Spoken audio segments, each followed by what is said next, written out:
Muy buenas, ¿qué pasa, cosmonautas? ¿Todo bien? ¿Todo de booty? Espero que sí. Pues aquí estamos con el último vídeo del año, probablemente el más especial. Sí, lo mejor de 2024. Lo mejorcito del año. Un año repleto de lecturas de todo tipo. Un año muy productivo. Un año en el que he podido leer auténticas maravillas. Así que si quieres enterarte de toda la mandanga que me he enchufado este año, que no ha sido poca, son más de 60 obras las que te traigo por aquí, te recomiendo que te quedes hasta el final. Por cierto, yo soy David García y esto es Cosmic Comics.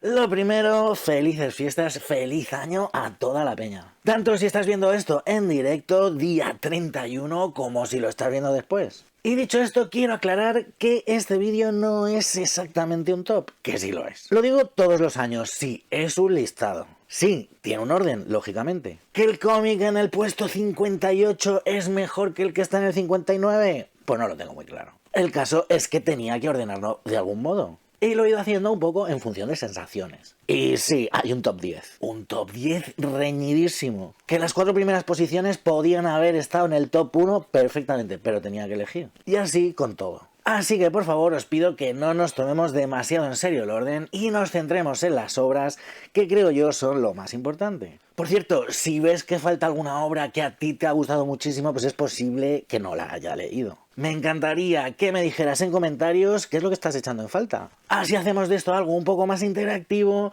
y entre todos hacemos un listado completo de lo mejor del año. ¿Qué te parece? Y los que estáis en el directo sí que os pediría, please, que comentaréis qué os ha parecido cada obra de las que estoy sacando, si es que la habéis leído. Este año no me he comido la cabeza, no me he complicado. He metido en el listado todos los cómics que he leído este año que más me han gustado. Algunos son novedades, otras reediciones, otras relecturas, algunas obras que me han llegado tarde. Eso sí, para el top 10 sí que he intentado que todas las obras hayan sido publicadas, por lo menos aquí en España, en 2024. Así que no me enrollo más y sin más dilación, sin dar más rodeos, vamos al meollo del asunto, a lo importante que son las obras y ya lo estaréis esperando. Vamos al lío. Si algo he hecho este año, sobre todo este verano, es ponerme al día con los Marvel Gold de los mutantes. Además de los tomos séptimo y octavo de la Imposible Patrulla X, el séptimo lo tenéis reseñado en la cronología mutante y el siguiente no tardará en llegar, me he metido también los 2 primeros tomos de Factor X y el segundo, tercero y cuarto de los nuevos mutantes. No me voy a extender demasiado con esto, ya que es algo que tenéis desgranado en la cronología mutante, pero la verdad tengo que decir que lo he disfrutado muchísimo. Ha sido una relectura de lo más refrescante. Además, he aprovechado para sincronizar la lectura leyendo cada grapa de cada colección en su mes como si las hubiera seguido en el momento al día. Y hablando de tomos gordos y de tapas clásicas de Marvel, no podían faltar los 2 primeros tomos de West Coast Avengers o los nuevos Vengadores de toda la vida que ya tenéis disponibles y que ya ha salido el tercero que no tardaré en hacerme con él. Una serie a la que le tengo un particular cariño ya que era una de las series que seguía de niño en el kiosco. Una magistral etapa guionizada por Steve Englehart y dibujada por Al Milgrom, con un sabor marcadamente autoconsciente y unos personajes que ya son de mi familia. Ha sido una gozada volver a la infancia de la mano de Ojo de Halcón, Pájaro Burlón, El Hombre Maravilla, Tigra y Iron Man. Y con el hándicap de calidad que tenía viniendo de leer La Patrulla X de Chris Claremont, la verdad es que Steve Englehart pasa con nota la prueba con ese rollito camp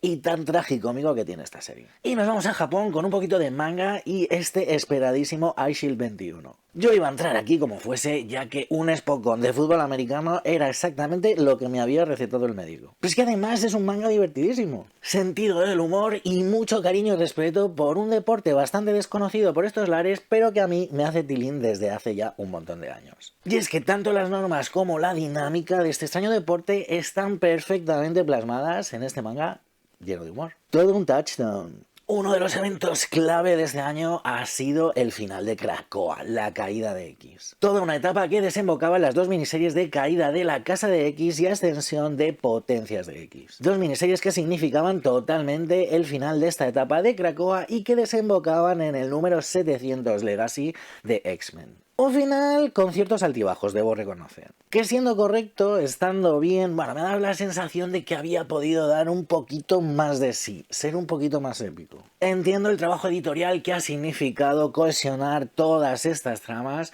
y darles un sentido en un solo cierre. Lo entiendo. Pero al final he echado de menos un poquito más de fuegos artificiales. Y con el fin de Krakoa ha llegado el principio de una nueva etapa, desde las cenizas. A falta de que en enero salgan más colecciones, ahora mismo tenemos disponibles dos: los X-Men de Jed McKay y Ryan Stegman y los Uncanny X-Men de Gail Simone y David Márquez. Y por el momento, bien. Oye, qué miedo había, no lo voy a negar. Son pocos números aún para hacernos una idea general de lo que nos vamos a encontrar, pero de momento, bien. Son un par de series frescas, entretenidas, que además mantienen la continuidad de todo lo que ha estado pasando en Krakoa. Oye, no me quejo. Por cierto, que si te está molando el vídeo le puedes dar un buen like, te puedes suscribir si todavía no lo habías hecho, y ya sabes que si le das a la campanita activas las notificaciones para poder estar al loro de todo el contenido que sacamos aquí en Cosmic Comics. Dale like, jolines, que una vez al año no hace daño. Bueno, pues sentimientos encontrados con el regreso de Peter Buck y este odio, en este caso desatado. El autor underground vuelve a la carga con la obra que le hizo famoso. Para mí, una vuelta a casa, a los amigos de toda la vida, pero en este caso con un sabor agridulce. Agridulce porque, si bien las historias de estos 4 números americanos que recopila la cúpula son frescas e interesantes, tienen un regustillo que a mí no me ha terminado de convencer. Mientras que las historias cortas, que no están guionizadas por Peter Buck, son directamente una apología a la homofobia y a la gordofobia, las historias largas, bueno, pues tienen un tufillo reaccionario que yo por lo menos antes no notaba tanto. No sé, a lo mejor soy yo el que no ha envejecido bien. Y volvemos a Japón con todo un clásico que ha sido reeditado este año, Mazinger Z. Una obra disponible en 2 versiones, la clásica intocable y una nueva, bueno, adaptada un poco a los nuevos tiempos. Yo me he hecho con la versión original de Konagai. Tenía muchísimas ganas de este manga, porque entre otras cosas crecí con el anime. Uno de los primeros animes que llegaron a este país. Y me he encontrado, bueno, pues con un shonen clásico al uso, con mucha acción, muy buen diseño de personajes y de combates. Muy entretenido. Bueno, bastante recomendable si como yo ya tienes unos añitos. Que el inmortal Thor de Alewin es una de mis series en curso favoritas no debería sorprender a nadie. Una etapa que quizás quiera rememorar el éxito del inmortal Hulk, pero que está teniendo un resultado tremendo y está llevando al personaje por unos caminos impensables. Toda una deconstrucción del dios del trueno de lo más coherente. Entretenida y reflexiva a partes iguales. Llevamos ya 13 números y por el momento no baja. Una auténtica revolución, yo creo, y una de las pocas series en curso de Marvel que sigo actualmente. Primera entrada nacional en el listado con este un fanzine de Luna Pan que la verdad me ha sorprendido. Una historia muy sencilla pero muy bien contada. Sin diálogos y con una calidad narrativa excepcional. Llena de secretos y rodeada de un pequeño misterio que nos conduce a su final totalmente hilarante. Una autoedición que no envidia en absoluto por su mimo al detalle a las grandes editoriales. ¡Que viva el fanzine! Y seguimos con algo de superhéroes, en este caso de la distinguida competencia. Y es que apenas acaban de salir en Estados Unidos los 2 primeros números de este Absolute Superman. No he picado con ninguna otra serie de este nuevo universo DC. Ni tampoco con el evento de Absolute Power, pero bueno, quería ver de qué eran capaces Jason Aaron y Rafa Sandoval con esta reconstrucción del personaje clásico de DC. Y bueno, la verdad es que apenas son un par de números todavía, pero me gusta lo que me he encontrado. Un Superman con un nuevo origen, algo distinto del clásico, y con una premisa narrativa que se aleja bastante del antiguo moto de por la paz, la libertad y el estilo de vida americano. Bien por esta reconstrucción del personaje. Si el año pasado nos sorprendía Coraje, las malas compañías, este año nos ha dejado con el culo torcido su segunda entrega y conclusión, Coraje, las malas decisiones. Un cómic con estilo manga de la mano de Patricia Martín, que habla sobre una serie de chicos duros y las impactantes resoluciones que tienen sus decisiones. Un cómic que me ha dejado impactado por su buen desarrollo narrativo, esos giros de guión que tiene sorprendentes y ese final que me ha dejado pegado al asiento. Una ópera prima, este Coraje, con muchísima madurez y que vaticina un gran futuro como autora para Patricia. Y nos vamos a Estados Unidos con este Blue Book de James Tynion, el cuarto, y Michael Avon Oeming. Inédito, por desgracia, todavía aquí en España. Una historia publicada por Dark Horse y que gira alrededor de los acontecimientos que rodearon al matrimonio Hill. Un caso real donde este matrimonio declaró que había sido abducido por unos alienígenas. Una especie de docudrama sobre Betty y Barney Hill con un dibujo tremendamente espectacular. Cuenta ya con un segundo volumen, Blue Book 1949, que yo ya tengo entre mis manos, pero que todavía no he podido leer. A ver si no tardan en traerlos por aquí a España. Y vamos a hacerle un huequito a un par de obras de factura nacional, en este caso Vaga e Imbécil de Camille Vanier. Primero me llegó Vaga, un fanzine de esta autora francesa que realiza con un estilo brutalista e infantilizado que a mí me encanta. Un fanzine que me gustó muchísimo y me sorprendió, en el que nos habla de sus conflictos y avatares cotidianos. De ahí que me hiciera con Imbécil, de corte más largo y publicado por Astiberri. Una obra que, redundando un poco en los temas tratados en el fanzine, bueno, nos maravilla con el estilazo tan personal de esta autora. Quizás algo repetitivo, no tan fresco como el fanzine, pero bueno, en todo caso muy recomendable. Llevamos ya 20 y tantos números de los Cuatro Fantásticos de Ryan North y la serie se ha establecido ya como una de las más importantes de todo Marvel. El carácter episódico de los números y ese saborcito a pulp, a ciencia ficción clásica, a Twilight Zone, le viene fenomenal. Ahora que ya se nos presenta en el horizonte el proyecto audiovisual de los Cuatro Fantásticos, qué mejor forma que entrar en ellos con esta colección de Ryan North. A principios de año me llegaba desde Grafito este Unboxing Pandora, una de las primeras apuestas fuertes de la editorial con licencias extranjeras. Una historia envuelta por los mitos clásicos, pero desarrollada con un carácter y un lenguaje muy actuales. Sentido del humor, un apartado gráfico muy cuidado y mucho amor por el mundo grecolatino. Uno de los trabajos de Marvel que más me ha sorprendido este año ha sido este Exterminadoras. Que sí, que es un cómic de 2023, pero yo lo he leído ahora en 2024, ¿qué pasa? Una historia fresca de chicas gamberra y muy cañera. Una noche de fiesta que se le va de las manos a las chicas y se transforma en una lucha intergaláctica contra vampiros. Dazzler, Júbilo, Lovenda y Boom Boom en un cómic lleno de acción y de chicas malas. Desde Monstruos llevan ya un tiempo apostando fuerte por el cómic indie americano. Buena prueba de ello es este Hexagon Bridge. Una historia brillante de ciencia ficción con un componente estético y narrativo excelente. Un viaje por una dimensión desconocida en la que se ahonda sobre la naturaleza humana y los lazos familiares. Con un final muy abierto y bastante apresurado bajo mi punto de vista, que consigue que este título no esté más arriba en este listado de lo mejor del año. Bueno, y una de las series más frescas que hemos tenido este 2024 en Marvel Comics ha sido La Bruja Escarlata. Otra de las víctimas de la editorial cancelada por lo que sea. En este caso, Steve Orlando y Sara Pichelli se han encargado de recuperar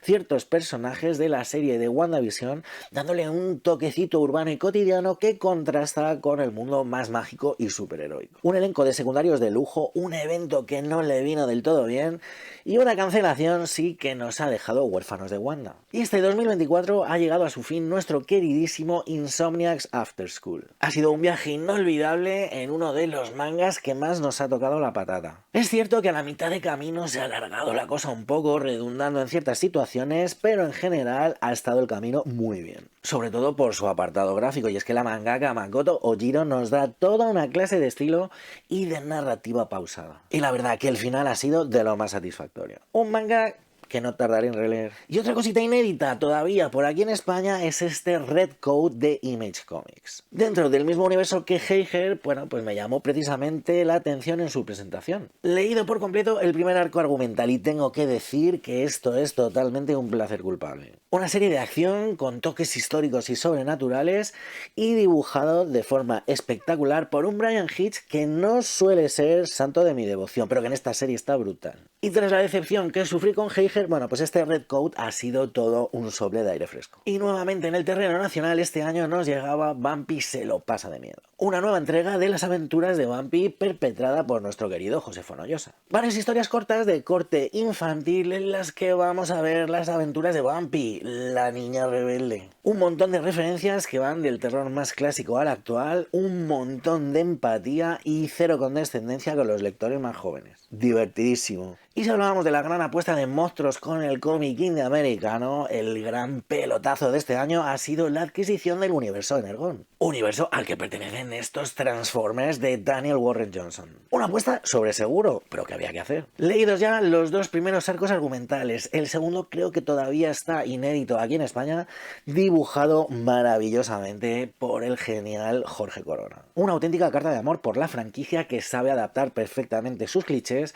para crear un una serie fresca, divertidísima y tremendamente adictiva. Sé que venir por aquí con los integrales de Zorgal es como pretender descubrir la pólvora a estas alturas de la película. Poco me importa. Para mí ha sido un total y absoluto descubrimiento. Pasado el escollo de encontrar el segundo tomo, descatalogadísimo, bueno, sigo con esta colección viendo en popa toda vela. Aventura, espada y brujería, fantasía, ciencia ficción, si es que esta serie lo tiene todo. Y es más, para ser un cómic de factura franco-belga clásico, oye, su lectura es mucho más ágil y más entretenida de lo que yo pensaba. Fresquísimo. ¿Que aún no has entrado en Zorgal y a qué estás esperando? Bueno, sí, quizás a que Norma reedite ese segundo tomo que es prácticamente imposible de conseguir. Ojo, que otro de los grandes descubrimientos de este año ha sido el fanzine de Cols de las hermanas Cavez. Historias cotidianas bañadas en rock and roll, noche y mucho alcohol. Con el madrileño barrio de Malasaña, o lo que queda de él, como escenario. Y un toque retro, pero muy fresco y muy bien llevado. Un fanzine callejero con cierto rollito canalla, pero al mismo tiempo con un desarrollo y una resolución muy chulas y con una serie de reflexiones sobre los problemas de la juventud bastante interesantes. Otra de las grandes apuestas de Grafito por las licencias extranjeras ha sido este Supervillanos de Dark Horse. Una obra que me da la sensación que ha pasado un poco de tapadillo, pero que la verdad me ha gustado muchísimo. Una vuelta de tuerca a ese universo superheroico, pero con el punto de vista de unos supervillanos que además son bastante perdedores. Oye, muy bien resuelto y con una creación de mundo espectacular. Dentro del cómic infantil, quizás una de las obras más destacadas del año ha sido este Cosmo de Javi de Castro. Ya consiguió sorprendernos con Villanueva y la verdad es que el trabajo intelectual con este Cosmo no es para menos. Una historia sencilla, con un dibujo muy característico y con un juego que nos propone, y es que al terminar de leer el cómic le damos la vuelta para continuarlo del revés. Un recurso que el autor se ha currado un montón y que ha sorprendido a todo el mundo por su capacidad técnica. Este año nos llegaba también esta reedición por parte de la cúpula de este Skin Deep de Charles Barnes. Un tríptico del maestro del underground que sorprende por su frescura y su vigencia. 3 historias de corte personal con ese toque característico de Barnes. Con ese costumbrismo tan bizarro que también ha sabido cultivar a lo largo de su carrera. Días de perro, dorado a fuego y un matrimonio infernal. 3 historias cautivadoras que no pueden dejarte indiferente. Con el color de las cosas de Martín Panchat llegaba una de las obras más polémicas de todo el año. Y es que la forma de representar gráficamente las imágenes de este autor tiene su miga. Viñetas compuestas por planos cenitales en las que los personajes son menos círculos. Una apuesta muy arriesgada de un autor que ya nos sorprendió con su infografía de Star Wars Una Nueva Esperanza. ¿Se podría haber contado esta misma historia con otro estilo más tradicional? Probablemente, pero eso le restaría mucha originalidad. El recurso esquemático me parece muy bien resuelto en una historia donde el guión tiene tanta importancia como este juego narrativo. También he llegado tarde a este win. Regalito de cumpleaños, cortesía de Hugo. Y la verdad es que me ha sorprendido mucho y lo más probable es que continúe esta serie. No todo lo que hace Tynion suele convencerme, pero en este caso sí ha sido así. Una historia juvenil, joven adulto, de fantasía que reivindica la diferencia por encima de todo. Misterio, una sociedad muy bien construida, muy buenos personajes de fondo y una premisa muy interesante. Tengo que decir que la Hulka de Rainbow Rowell ha sido una de mis obras favoritas de superhéroes de los últimos tiempos. Fresca, divertida y con ese toque slice of life que también le viene al personaje. Y con unos secundarios de lujo. Recorrer este camino junto a Jen ha sido una maravilla. Y es una tremenda injusticia y una lástima que finalmente la hayan cancelado. El trato que tienen este tipo de series por las editoriales es una vergüenza. Mientras en Marvel sacan la enésima colección de Masacre, Lobezno o Los Vengadores,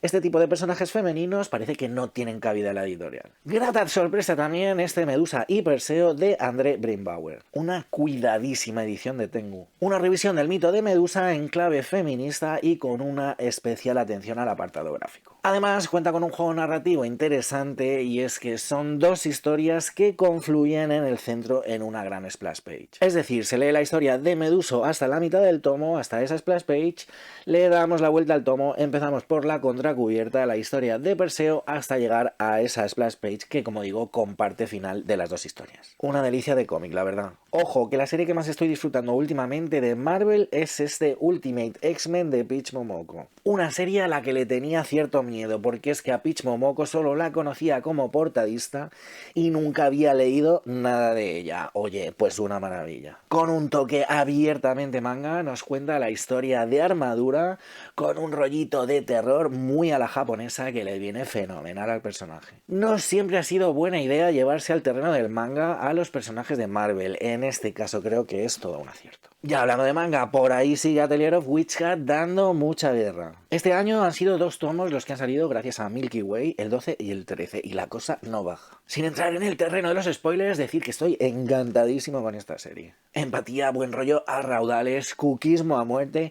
y sí, ese rollito oscuro que vamos vislumbrando poco a poco según avanza la serie. Si te gusta la fantasía y la magia, y aún no has entrado en este Atelier, yo te lo recomiendo encarecidamente. Más allá del virtuosismo gráfico de Kamome Shirahama, que es una bestia, la historia está muy bien. Este año la cúpula no ha dejado de dar en el blanco y uno de sus grandes aciertos, bajo mi punto de vista, ha sido La Casa de las Magnolias. Flavia Biondi nos propone una historia que gira alrededor de la relación de amistad entre 2 mujeres. Una obra muy humana que me dejó con el corazón temblando y con unos lagrimones que no veas. Hacía tiempo que no lloraba así con la resolución de un cómic. Una preciosidad en todos los aspectos. Desde el mercado americano y gracias a Steve Berry nos llegaban los 2 primeros arcos argumentales de Carretera Fantasma de Jeff Lemire y Gabriel Hernández Balta. Yo solo por ver el dibujo de Balta entro donde sea, pero es verdad que esta serie me ha gustado muchísimo. Tocando ciertos temas de los que es imposible desprenderse a Lemire, como la familia y las relaciones personales,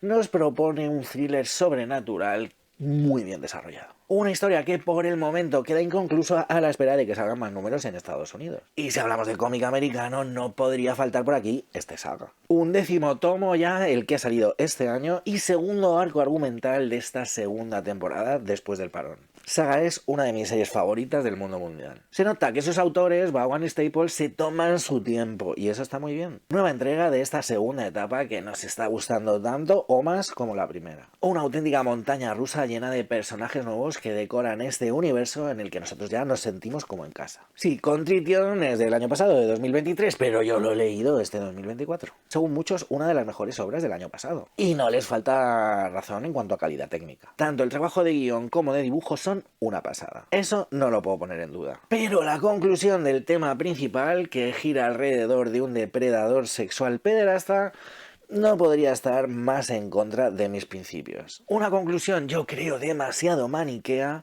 para un tema tan complejo como es la psique humana. Y otro manga, Cocinando juntas, comiendo juntas. Descubrimiento de Fátima y yo la verdad es que estoy encantado. Una historia de lo más entrañable, de lo más cookie. Romanticismo queer y gastronomía. No se puede pedir mucho más. Como buena historia romántica tiene sus tiempos muy bien medidos y además no entra en absoluto en ciertos clichés anacrónicos. Al contrario, un soplo de aire fresco con ese slice of life que también le vienen a este tipo de mangas. Y os vuelvo a descubrir la pólvora, en este caso con el Kobane Colin de Chero Calcare. Que es que hasta ahora no me había atrevido a abrir este melón. Le tenía muchas ganas, pero ojo, qué descubrimiento. Crónica periodística y política muy seria, pero con mucho sentido del humor. Un activismo extremo, un posicionamiento sincero y comprometido. Un viaje a la Rojava más conflictiva de la mano de un autor que pienso seguir en la pista y leerme todo lo que sabe. Oye, no esperaba demasiado de Las Piñas de la Ira. Y la verdad es que es un cómic muy sencillo. Novela policíaca, pero en un contexto poco habitual. Una comunidad canadiense, pero que bien podría ser perfectamente Hawái. Un personaje protagonista enternecedor. Un personaje que le dará 1000 vueltas a la cabeza y al pueblo para intentar desenmarañar un asesinato al que nadie quiere hacer caso. Y sí, mucha piña colada. Una gran propuesta formal con un rollito underground, mucha camisa hawaiana y mucha referencia al Pacífico. Y otro descubrimiento tardío de este año ha sido Heartstopper. Gracias a H y a Fátima que me compraron los primeros tomos y a mi pareja que ha comprado el resto, he conseguido finalizarla en un periquete. Finalizarla hasta ahora, que me parece que queda pendiente todavía un último tomo.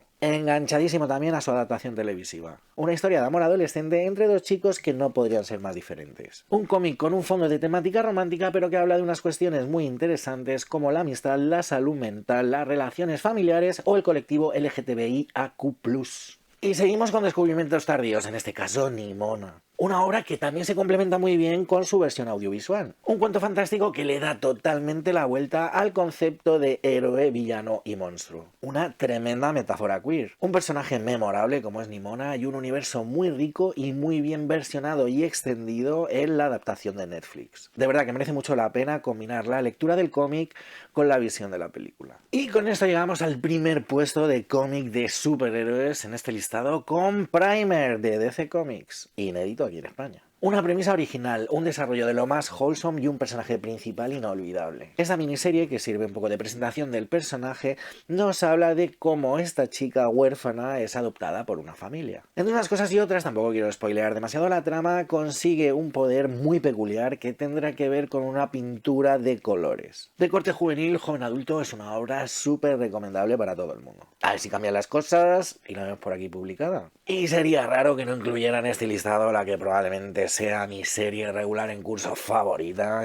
Monstres de Sana Takeda y Marjorie Liu. Nueva entrega de esta macroepopeya fantástica con tintes de terror lovecraftiano. Un nuevo arco en el que vamos a profundizar sobre el lore de los primigenios. Una obra que sigue en perfecta forma tras casi ya 50 números publicados en este país. Y yo ya no sé qué más hacer para recomendártela, si es que es una pasada. Así como el año pasado me dejó tocado Sábanas, lo ha hecho este año su secuela, Frágiles. Y es que creo que aún me ha gustado más que su predecesora. Una historia costumbrista con un elemento sobrenatural que sirve para hablar sobre las relaciones sociales. Un momento tan complejo como es el de la adolescencia, el instituto. Un momento en el que parece que encajar es lo más importante. Qué buen trabajo de guión, por cierto. En este caso, a través de una serie de recursos de estilo y de narración, la autora nos habla sobre socialización, soledad y abuso. Una reflexión contada a través de una ambientación, podríamos decir, un poco a los años 80, con unos personajes muy bien escritos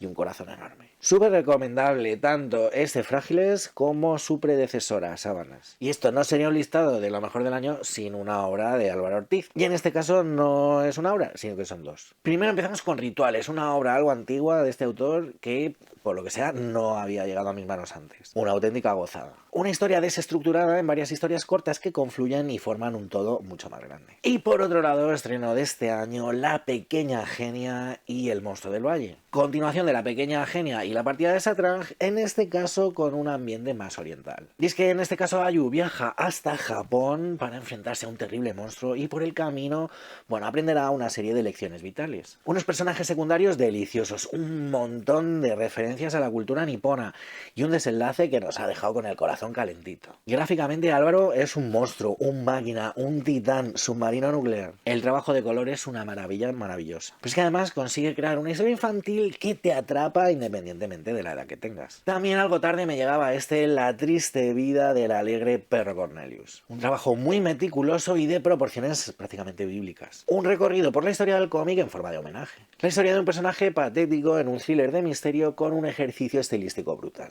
Una miriada de referencias desde Little Nemo a Schultz. La pena, en mi caso, no tener suficiente cultura de la historia del cómic más clásico para coger todas las referencias. En todo caso, fue una de las grandes obras de 2023 reivindicada por la crítica y de la mano de una de mis editoriales favoritas, que es Apa Apa Comics. A pesar del hype que provocó PTSD y de la maquinaria de promoción de Grafito Editorial, me da la sensación de que al final Frontier de Guillaume Singelin se ha quedado un poquito tapado. Es cierto que dentro de nuestra comunidad se ha hablado mucho de esta obra. Sé que nuestros seguidores, como mínimo, habéis oído hablar de ella, pero no tengo tan claro que haya llegado al público general. Y es una pena, porque es que Frontier es una de las obras del año. Una historia de ciencia ficción muy humanista y con unos recursos gráficos y estilísticos tremendos. Unas reflexiones sobre el turbocapitalismo en el que ya nos vemos totalmente inmersos, muy interesantes. Y una serie de soluciones que apuestan por el apoyo mutuo, la colectividad y el trabajo común. Me hubiera gustado ponerla un poquito más arriba en el listado, pero es que ya todo lo que se viene a partir de ahora es brutal.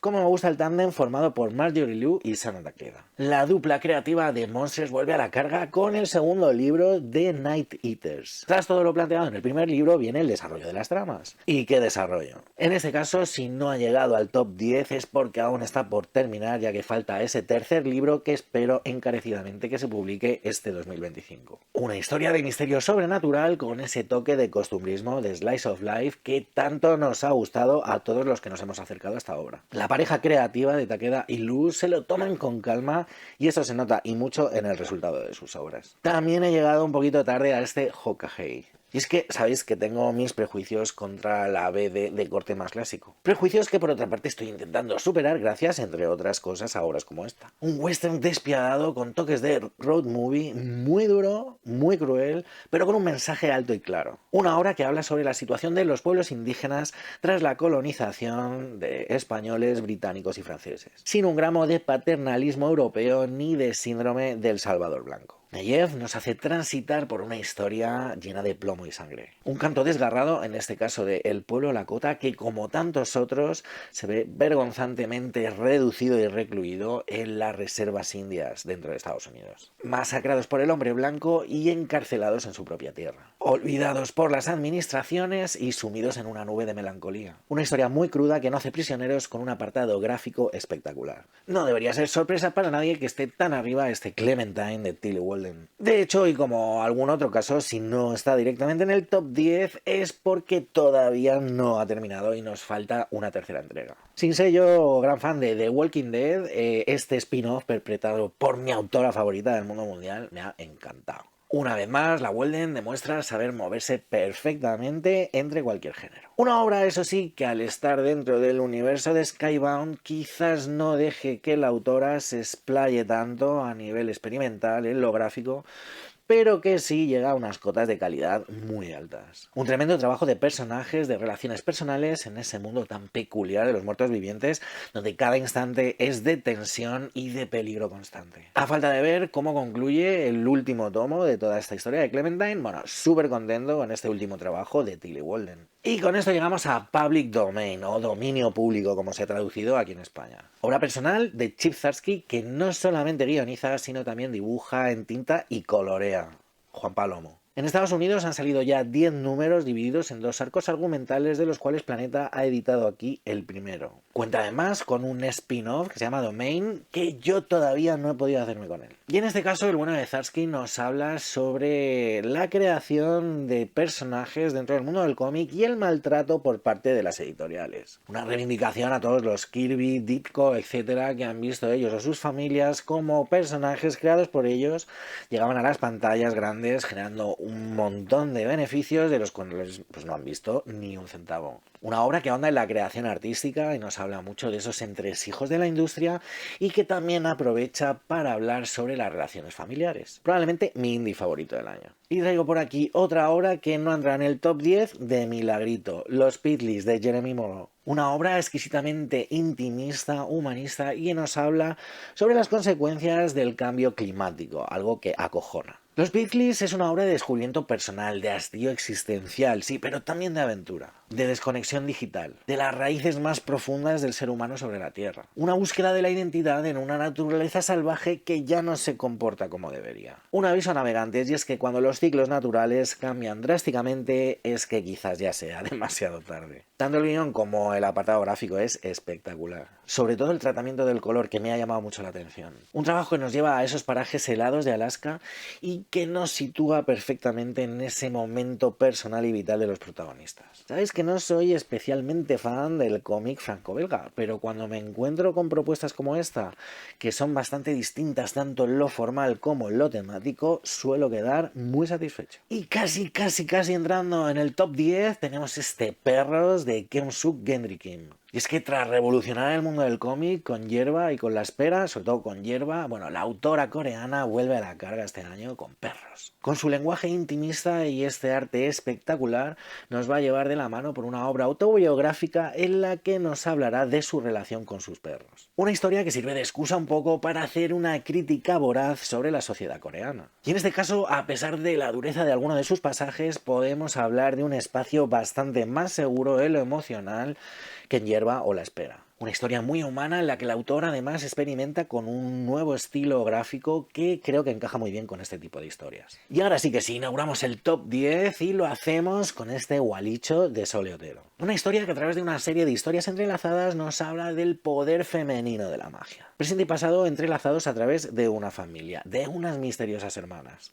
Cambios de escenario, elipsis y escenas cotidianas. Una obra que ahonda en el poder mágico y sobrenatural de la esencia femenina. Con un gran trabajo de personajes, de guión religión y una serie de estampas que forman un todo más grande. Contrapone y hermana, si es posible, la disidencia social y la mágica. Sexo y sangre frente a religión. Y un mensaje muy claro sobre el precio que hay que pagar sobre este tipo de conocimientos. Una auténtica maravilla de una autora a la que quiero seguirle la pista. Y en el puesto número 9 tenemos este fantástico Piezas. Obra ya como autor completo de Víctor L. Pinel. Una obra que ha gustado a todo el mundo. Una auténtica obra de marquetería en cuanto al guión, pero que no deja de ser de lo más cálido y humano. En este caso también una serie de historias que se entrelazan, una serie de personajes que se mueven por el tablero de la vida como si fueran piezas de ajedrez. Y creo que es aquí donde reside su mejor baza, esa asignación de cada personaje a una figura concreta de ajedrez. Un ejercicio narrativo muy bien llevado a cabo para hablarnos de la condición humana y de las relaciones personales. Quizás peca de un final un tanto sobreexplicativo, algo un poco accesorio bajo mi punto de vista. Pero ojo, el resultado final es de gran calidad. Tanto en lo narrativo como en lo formal, Víctor se mueve alrededor de los caminos del franco-belga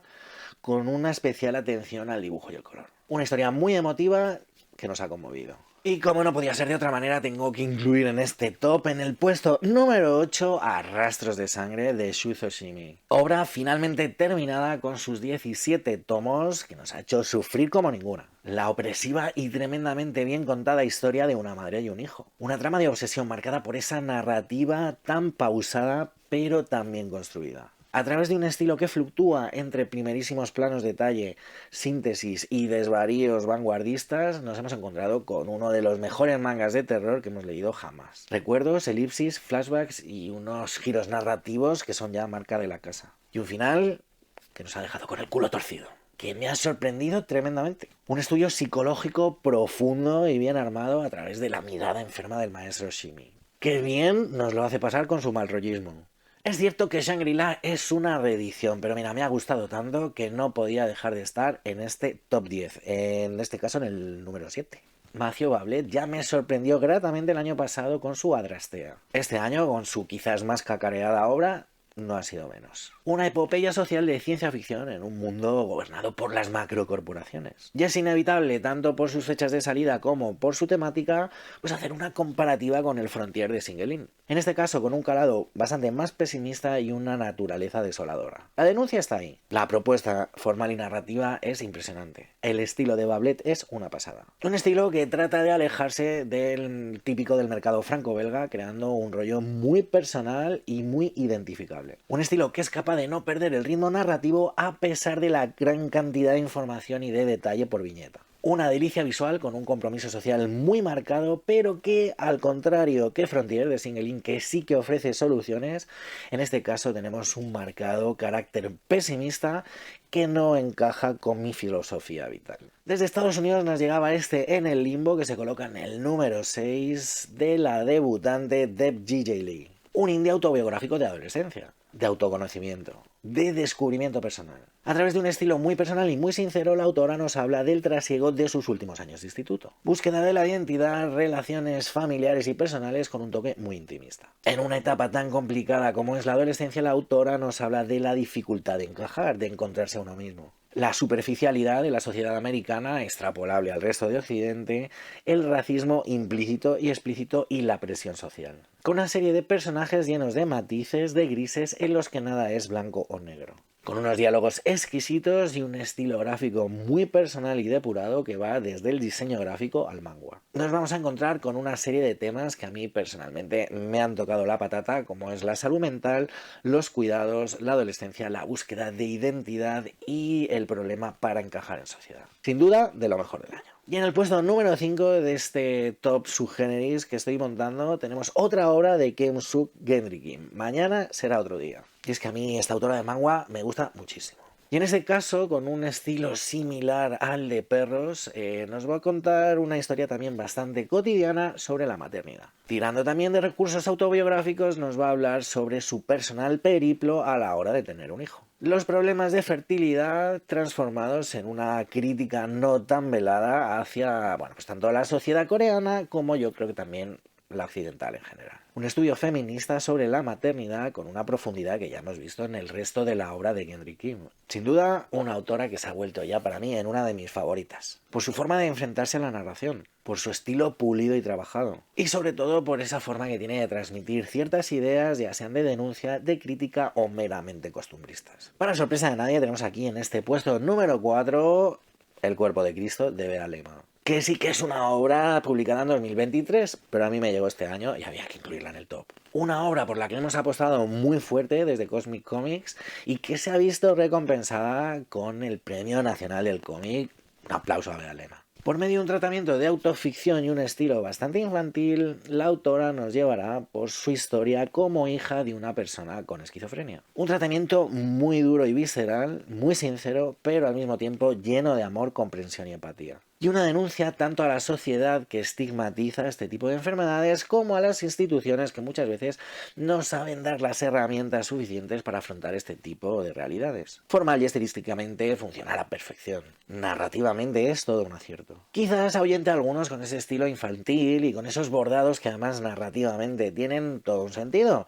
Pero vamos, que es que no hay excusa para no acercarse a El cuerpo de Cristo. Bea nos ha sorprendido mucho por su buen hacer. Una historia muy sincera y muy generosa. Que sí, que merecidísimo su premio. Te pongas como te pongas, José Luis. Llegados a este punto tengo que decir que ha sido dificilísimo elegir entre los 3 primeros puestos. Y este top 3 lo he configurado así, pero lo podría haber configurado de cualquier otra forma. Al final he intentado ser fiel a mí mismo y así ha quedado la cosa. En el puesto número 3, Mujer, Vida, Libertad. Una antología de relatos coordinada por Marjane Satrapi. Una serie de relatos en las que vamos a ver grandes firmas como la de Paco Roca. Relatos que giran alrededor de la muerte de Mahsa Amini, mártir de la lucha feminista en Irán. Una fotografía muy dura, muy cruda, pero al mismo tiempo muy esperanzadora de lo que está sucediendo en este país gobernado por los mulás y el ayatolá. Un país en el que renunciar al velo o protestar públicamente puede conllevar la muerte. Torturas y ejecuciones sumarias en un régimen caduco que, según los propios autores, no tiene ya mucho futuro. Un grito desesperado, lleno de humor en algunos casos, crítica, denuncia y esperanza. Porque al final este Mujer, Vida, Libertad es una especie de luz al final del túnel. La autora que sorprendió al mundo con su Persépolis y que recientemente se ha llevado el premio Princesa de Asturias de las Artes,